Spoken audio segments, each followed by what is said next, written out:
Hello and welcome. My name's Angie Holden and I'm the blogger behind the Country Chic Cottage. Wait a minute, why are you over there? Well, that is because this video is a behind the scenes look at how I make a YouTube video. And way before that intro is actually filmed, there are a ton of things going on behind the scenes. So I want to give you an in-depth look at what goes into making a video for this channel. So you can watch this video just to be nosy. Take a look at what goes into the making of the content for this YouTube channel. You can also watch this video if you are a content creator yourself or want to get into it and want to know what all is involved in making a video. Now, I'm going to try to keep this pretty high level and not go into the very fine details. If at any point in time you are like, I wish I had more details on the process for this, comment below. I am more than willing to make more videos on this topic and show you even more details behind the scenes of all that is involved in having a YouTube channel. So before any of this process even starts, the filming portion, before that even starts, there are a ton of things that happen. So the very first thing is planning. So I do a ton of research. Video topics might come from your comments. It might come from trends that I see in the industry. It might come from someone emailing me, messaging me with a question, and I think, boy, that would make a great video topic. And I always have like a potential list of video topics. And I can pull from those, or I might just change things up and do something completely different. But generally, I have at least 3 months planned out. So I sat down and did this morning for about 30-45 minutes, and I'm actually about 4 months out right now. So I'm filming this the end of March, and I have through about the end of July roughly planned out as far as what videos I need to make and when they're going to go up. Now, that plan is completely fluid. If a new press comes out, for instance, a new machine that I really want to review, I just move everything around. Or maybe there's something that, drops in my lap that I'm very passionate about. I will just move things around, insert that thing that I really want to do, and move all the other ideas I have around and just push them out of it. So at any point in time, I have a plan and I need to order the supplies to make that plan happen. So I do need to order the supplies way before I actually start the filming process because I need to source those supplies, order those supplies, and they need to get delivered to me before I ever turn the camera on. So I've already done that process for this video as well. So about once a week, I sit down and look at my schedule, look at what I'm going to be filming the next couple of weeks, and go ahead and order those products for the next few weeks. So that means there's a lot of things coming in at any point in time, and those things quite frankly, get scattered around the space, perhaps downstairs where a delivery just came in. So at this point in the filming process, I'm going to go collect all of the supplies because I want to take a look at those supplies, measure them, make sure I think they're actually going to work for the video because, sometimes I order something and I get it and it's just not what I expected. So at this point, I'm going to go collect all of the supplies that I think I'm going to do for this video. So the video that you are seeing behind the scenes is called Sublimation Pet Blanks. And it's basically sublimation blanks that can be used for pets, and I'm going to sublimate several of them in the video. So I need several items to actually sublimate. So let me gather those blanks and then we'll talk about the next steps.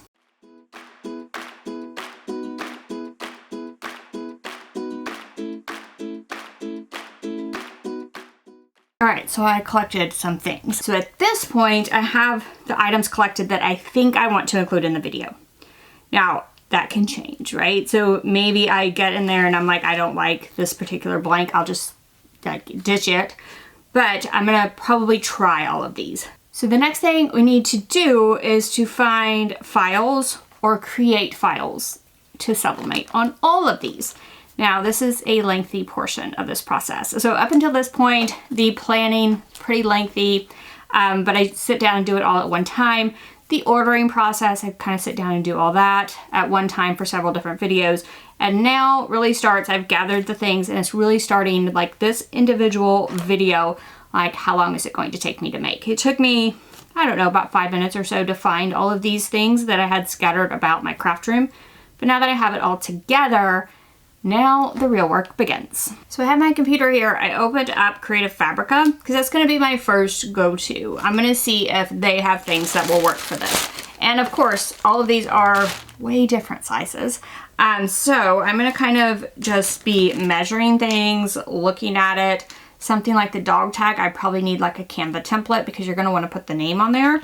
Possibly the leash and the collar, someone would want to put their name on there. So that's creating the Canva template as well.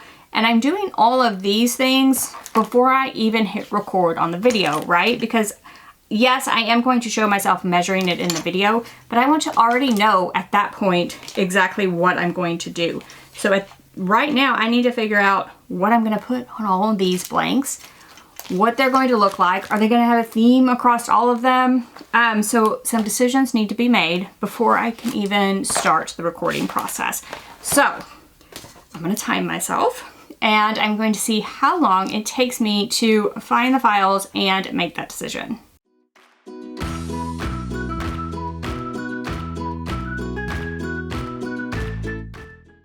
Okay, so it's been about 30 minutes and I have sort of narrowed down my options and I have several things pulled up. So generally I just sort of run through, in this case, Creative Fabrica, and I pull up lots of different options and then sort of narrow things down. So what I think I'm going to do is the water bottle, pet shirt, and then I'm just going to do the leash collar combo because the collar is almost exactly the same as the other collars. And then a bandana and the dog tag. So that'll give me 6 items, really, even though the leash and collar are like in a kind of in a combo pack in this case. Still gives me 6 sublimation dog items. Pretty good number. So I'm looking on Creative Fabrica. And first of all, for the bandana, I do think that my daughter's little wiener dog will wear it. So I picked a design that I think will work for that. So I'm going to start downloading these. And then for the water bottle, I think I'll put something about my blue healers on that one. So I am going to download that design. And then I can get rid of any other blue healer design. The dog shirts, I've actually done dog shirts, but not on camera. And I'm out of the super small ones and my dogs are not going to wear these shirts. So I'm going to choose a more generic design because I will probably donate that dog shirt. So as you can see, I have a bunch of options pulled up here. So I think I'm going to do the dog paw heart here. So I can download that. So now I have everything for the big items. For the leash, the collar, and the dog tag, I'll probably put like a background around it and then the name. So I have a couple of different background options. I think I'm going to go with this teal glittery paw print. So now I have several different ones. Now those stay in my Creative Fabrica account under downloads, so I can pull those up and link to those when I'm ready for this video to publish at some point in time. So I don't have to worry about saving the links at this point. I can just go ahead and close everything out. Then I am going to pull up Canva and I am going to create a new design, and it is going to be a custom size of 8.5 by 11. Now, I haven't started filming yet. I just want to make sure that everything is going to work and get a good idea of the layout. I might allow people to download this template if I think it would be beneficial. If I think it's going to be widely varying sizes, I will show them how to make this template.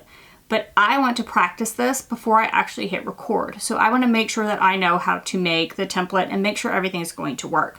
So I'm going to go ahead and upload those files that I just downloaded from Creative Fabrica. And this also makes sure that the files are what I expected them to be, because like for instance, the blue healer file, it downloaded as something and the title said Frenchie on it. So I need to make sure that the file is actually okay to use at this point before I start filming and start using these files and then have to backtrack and start the filming process all over again. So I'm going to go ahead and pull up these files and sort of measure everything and say like, okay, this file will work. So if I had this as like 4, it would work. So I'm just going to make sure at this point, like will this work?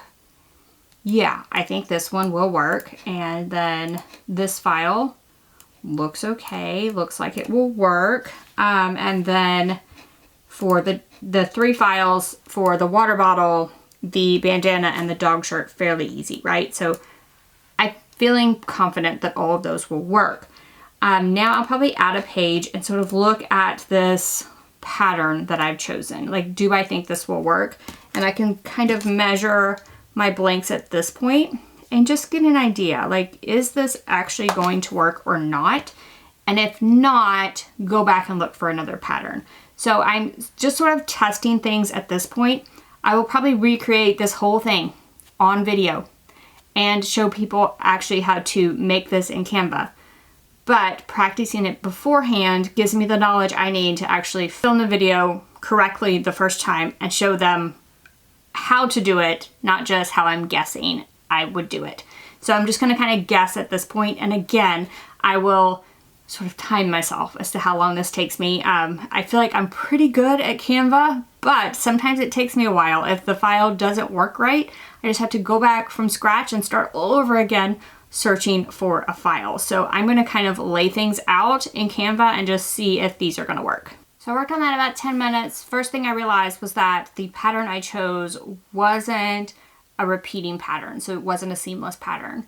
And for the look I wanted, that wasn't going to work. So I had to go back to Creative Fabrica and find a different pattern. Once I did that, I laid out the dog tag, looked perfect.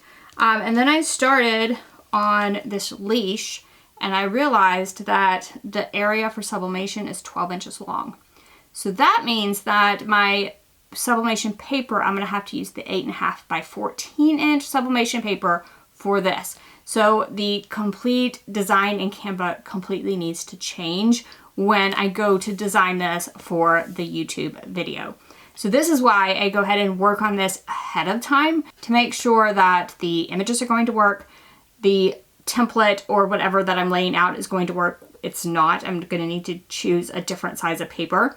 That way when I go to shoot the video, I have all this knowledge, right? So I know to pick the 8.5 by 14 inch paper in Canva, and I will be able to lay all of this out on one sheet and get the desired effect. So now I feel like I am ready to shoot this video. So I'm just going to get rid of this Canva template completely and start all over while filming the actual Canva portion. Now, since we're gonna start filming, I wanna stop right here and talk about the order of filming, what works best for me. So first of all, for a project like this where I'm just doing some sublimation blanks, I have 0 notes. I am just doing this. I do not write a script ever, and I usually don't even write an outline for something like this. I just go and just make it just like I was going to make it for myself, film it, and talk about the process. The order which I film in is basically the order in which I make it in. Now, the intro that you see at the beginning of my videos and the outro that you see at the end, I film both of those at the very last thing of the process, almost every single time. So for this one, I'm gonna start with actually making the Canva template. Then I'm gonna shoot the supplies. Then I'm going to make the projects and film those scenes. Now, when the video is actually edited, the intro that I film last will go at the beginning, and then we'll talk about supplies, and then the actual designing in Canva portion will happen. So I will flip those in editing, but for filming, it's already here. I've already started this process. I'm gonna lay my computer just like this and film this portion with the camera right there for sound. Now, there are certain cases where I would make a rough outline for the video. And those are things like if there's like a new press and it has very specific things about it that I don't want to forget to mention in the video, I will make an outline. So some videos I have a brief bullet point outline, but I absolutely never write a script. I'm just not good at scripted conversations. So it's always just a bulleted outline if there are things that I don't want to forget. But as a general rule, most of my videos don't have anything. No outline, no script, and the shots that I actually want to film are sort of all in my head. So as I laid this out, I am thinking about the shots that I want to film for each of these. The shots that I want to film for this. The shots that I want to film for this. What shots do I want to get? Now, one more thing before we actually start the filming process, just to make sure that we have everything we need to make these, I'm gonna sort of gather the supplies up. Because what I'm thinking right now is most of these take the same supplies, right? So a lot of these are just flat sublimation items, but this guy isn't, right? He is a rather large bottle. So I'm gonna have to sublimate this in my oven, like that's what's happening in my head right now. And I'm going to have to use shrink wrap around this. So the question is, do I have shrink wrap large enough to fit this? So I am going to sort of hunt around my craft room at this point and just make sure before I start the filming process that I have everything to make this as well as the other things. Just briefly gather those supplies and make sure that everything is here to make these and finish them off. So I found some heat-resistant tape, heat-resistant gloves, protective paper, made sure those things were here. And then I do also have some shrink wrap that I'm pretty sure will work with this. So all I need now is like the standard supplies, like the heat-resistant mat, a heat press, and my oven. So I think I have everything. And I was just looking. The thing that's confusing me about, so I want to make sure that I can tell my audience everything about, or you as my audience, everything about the blanks that I'm using. And these dog collars are two completely different sizes, and it literally says nothing about, you know, the size of the dog on this particular packaging. So I probably will research that a bit before I start filming. Because I do want to talk about, you know, to be sure to purchase a dog collar that will fit your dog. Because some of these, like this one, I'm not sure if it would even adjust to fit a very small dog. So I'll probably do a little research at this point just to make sure I can talk about those. Because I don't want to sublimate them and then not be able to tell people how to purchase a dog collar that will fit their dog. Just to make sure I know what I'm talking about when I start filming. So a few more minutes of research and I do feel like I am ready to film this video. So I did want to talk about sound for just a second. I briefly mentioned it, but I use the same mic and camera for the sound for the entire video. So no matter what angle I'm shooting at, I'm always going to use the camera that I'm talking to right now with the microphone that is connected to it because of sound. So while I'm doing my screen recording to actually film the resizing of the design for these blanks, I will actually have the camera I'm talking to on with the mic attached so that as I'm speaking and walking through this whole process, the sound is being recorded by that camera. I can use the sound from that camera even though I'm using the video from the screen recording of my computer.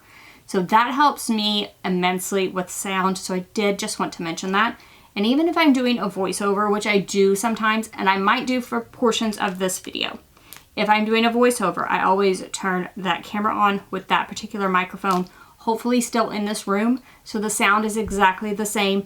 And I do try to keep the microphone always pointed towards me, no matter if it's there or up above me. The camera might be in front of me or above, but the microphone is pointed at me the entire time, and I try to keep it at about the same distance. That's not always easy, but trying to keep it at the same distance as well so that the sound is nice and even and there's less in editing that I need to do. So I just wanted to mention that very quickly before the actual process of recording happens. And then the other thing, sound and lighting. There's a ton of lights in this space. So I'm going to try to record those. It's very hard to point the camera directly at lights, but I'm going to try to record just how many lights are looking at me right now so you can get an idea of just how many lights are on in this space. Plus, there is a window over here beside me that I have a filter over. So there's lots of light in this space, and I find that best for recording. Now, you might be able to film in a lower light space. I like lots of light. I like things nice and bright, and then even in editing I might brighten it up just a little bit more. So things are very bright in here, and hopefully you can see all of those lights, and I will link to things like the lights, the microphone, the camera that I specifically use. And I do want to encourage you that you don't have to purchase the things that I am using. You can film with your phone. You can film with lights you might have. You can film with just natural light for now. Don't think that you need to run out and purchase everything that I am using if you're starting a YouTube channel. You absolutely do not. I built up this whole setup over a very long period of time, many, many years. So don't think you need to rush out and buy all of those, but just if you're curious as to what I use, I will link to the products that I use in the description below this video. Okay, new shirt, new day, because I did all of that prep work on one day. This is a completely different day, and I am going to start the filming process. So I am going to start, like I said, with the design on the computer. So I'm going to film my screen on my computer, and the audio I'm going to use from the video that you're watching right now, which is my camera with the mic.